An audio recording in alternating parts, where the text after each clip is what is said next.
अस्सलाम वालेकुम। DNN news के साथ मैं हूं नादरा आमिर। अब रुख करते हैं खबरों की तरफ। कमिश्नर साहिवाल डिवीजन शफीक इकबाल सैयद का उकाड़ा स्कूलों में कायम फील्ड रिलीफ कैंप्स में सहूलियात का जायजा।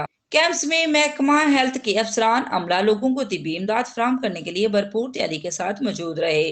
सांप की काटने से बचाव के लिए जानवरों को लगाई जाने वाली वैक्सीन का मुनासिब स्टॉक रखा जाए। तिब्बी इमदाद के लिए दवाइयात और वैक्सीन को मुनासिब टेम्परेचर पर स्टोर किया जाए। रिपोर्ट रही राउ, डीएनएन न्यूज साहिवाल। अब तक के लिए इतना ही। मजीद जानने के लिए हमारे साथ रहिएगा।